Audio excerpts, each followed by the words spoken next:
Λεφτά υπάρχουν. Τα φάγαμε όλοι μαζί. Μας εξαπάτησαν. Μας υποτίμησαν. Νόμιζαν ότι κοιμόμαστε στον εφιάλτη τους. Mais on est complètement hypocrite. Μα εμείς ξυπνήσαμε. Βρεθήκαμε στις πλατείες. Γνωριστήκαμε. Αρχίσαμε να κάνουμε τα όνειρά μας πραγματικότητα. Όλοι μαζί. Ενωμένοι. Με αλληλεγγύη και αξιοπρέπεια.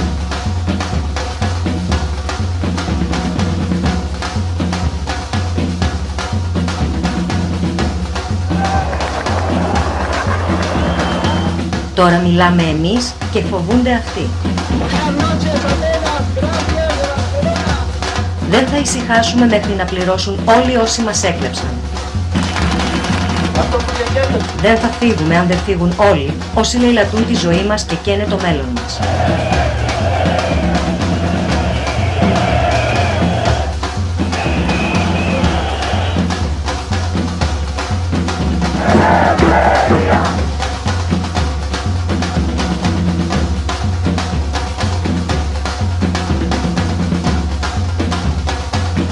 «28-29 Ιούνιου, 48 ώρες στο δρόμο. Όλη η Ελλάδα στο Σύνταγμα. Το μεσοπρόθεσμο δεν θα περάσει».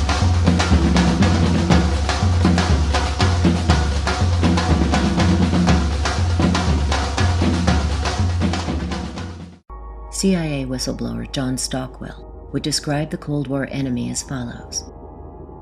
Far more Catholics than communists, far more Buddhists than communists. Most of them couldn't give you an intelligent definition of communism or of capitalism. My expertise, as you know, is CIA, Marine Corps, 3 CIA secret wars. I had a position in the National Security Council in 1975 as the chief of the Angola task force running the secret war in Angola. It was the 3rd CIA secret war I was part of. The National Security law creating the National Security Council and the CIA, as you know, was passed in 1947. The CIA was given this charter to perform such other duties and function as might be necessary to the national security interests, and given a vague authority to protect its sources and methods. And I think it was in the mid-'80s that I coined this phrase, the Third World War, because in my research I realized that we were not attacking the Soviet Union and the CIA's activities. We were attacking people in the Third World. And I'm going to just quickly, in the interest of time, just give you a little sense of what that means, this Third World War. Basically, it's the third, I believe, in terms of loss of life and human destruction, the third bloodiest war in all of history. They undertake to run operations in every corner of the globe.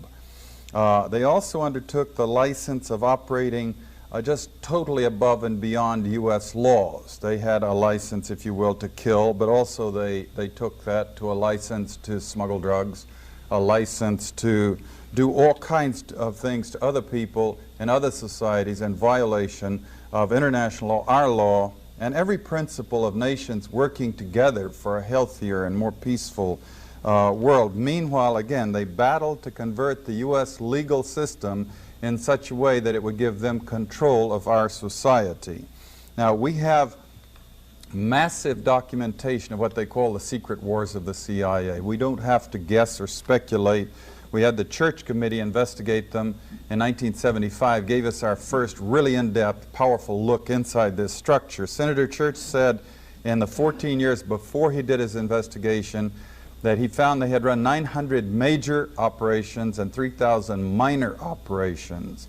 And if you extrapolate that over the whole period of the 40-odd years that we've had a CIA, you come up with 3,000 major operations and over 10,000 minor operations.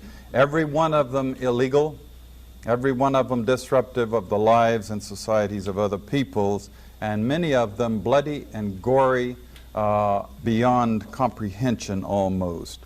Extensively, we manipulated and organized the overthrow of functioning constitutional democracies in other countries.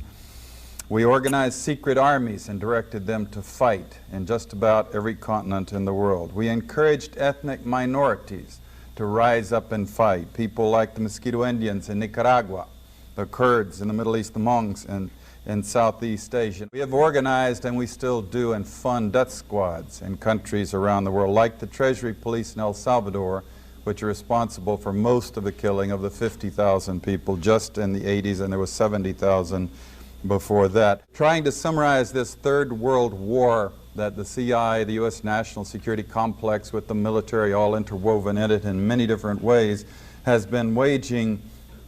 Let me just put it this way. The best heads that I coordinate with studying this thing, we count at least minimum figure 6 million people who've been killed in this long 40-year war that we've waged against the people of the third world.